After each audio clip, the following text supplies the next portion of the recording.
તૈયાર છે આપણા તીખા અને મીઠા પુડલા. હાલો મિત્ર, જય શ્રી કૃષ્ણ. સ્વાગત છે તમારા બધાનું આપણા કિચનમાં. આજે આપણે બનાવશું તીખા અને મીઠા બે પુડલા. તો મેં એક વાટકો ગોળ, આ જ વાટકો મેં ગોળ લઈ લીધો છે અને એ જ વાટકામાં પાછો લોટ લઈ લીધો છે. એટલે બે સરખો જ લીધું છે મેં. તો હવે આપણે લોટ બાંધી લેશું. ગોળને ઉગાડી લેશું પહેલાં.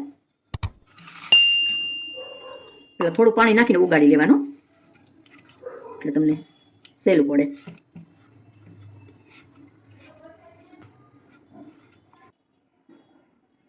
ગોળ આપણો સારી રીતે ઉગળી ગયો છે. હવે અમે લોટ નાખી દઈશું. અમે ઘઉંનો જ લોટ લીધેલો છે, આપણે રોટલી બનાવીએ ને એ જ લોટ.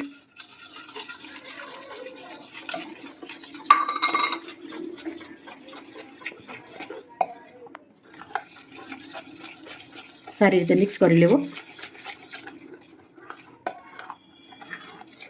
એમાં ગાંઠા ન રહીને એટલા માટે આપણે બ્લેન્ડરનો ઉપયોગ કરશું. હવે બ્લેન્ડરથી આપણે એકદમ સરસ મિક્સ કરી દઈશું.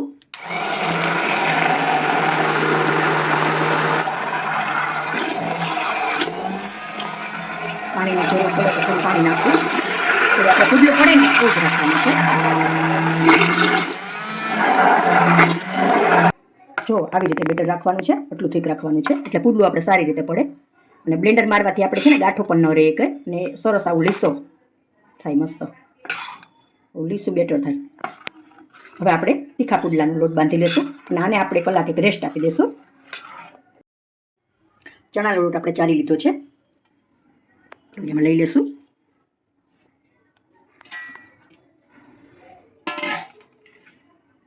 કોબી, ગાજર અને ટમેટું આ મેં બે ખમણી લીધું છે અને નાનું નાનું સુધારી લીધું છે. હું બધું આમાં નાખું છું.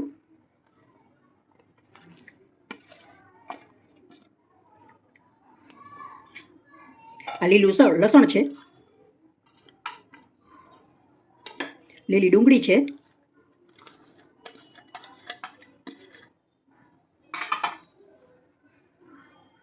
મરી પાવડર થોડો નાખું છું,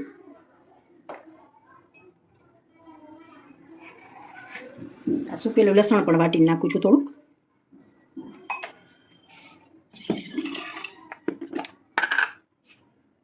નિમક 1 ચમચી નાખું છું, પછી જોઈએ એ પ્રમાણે નાખશું. પાછું ચટણીમાં લીધેલું હોય ને મેં. હવે સારી રીતે મિક્સ કરી લેશું આપણે.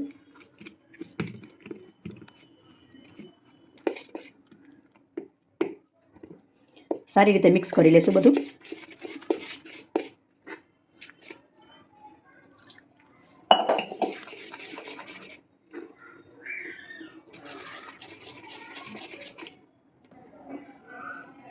રેડી છે આપણું બેટર. હવે થોડી વાર રેસ્ટમાં આપી દઈશું આને, અને મીઠા પુડલા ઉતારી લેશું આપણે. આને સાઈડમાં જવા દઈશું થોડી વાર. આપણે આ કલાક પહેલાં બાંધેલો હતો લોટ. હવે એને પુડલા છે ને સરસ થાય, આપણે કલાક પહેલાં બાંધીને રાખી દઈએ ને એટલે મીઠા પુડલાનું. હવે આપણે આને મીઠું પુડલું ઉતારી લેશું. ગેસ ચાલુ કરી દીધો છે.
મીઠા પુડલા આપણા રેડી છે. હવે તીખા ઉતારી લેશું.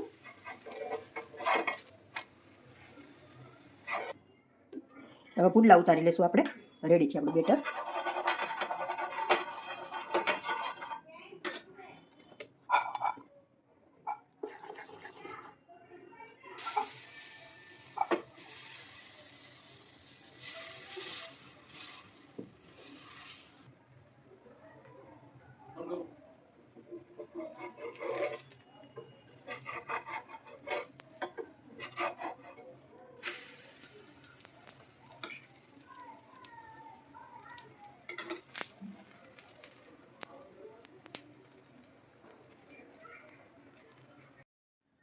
તૈયાર છે આપણા તીખા અને મીઠા પુડલા. જો તમને મારો વિડીયો ગમ્યો હોય તો લાઈક કરજો, કોમેન્ટ કરજો અને તમારા મિત્રોમાં શેર કરજો.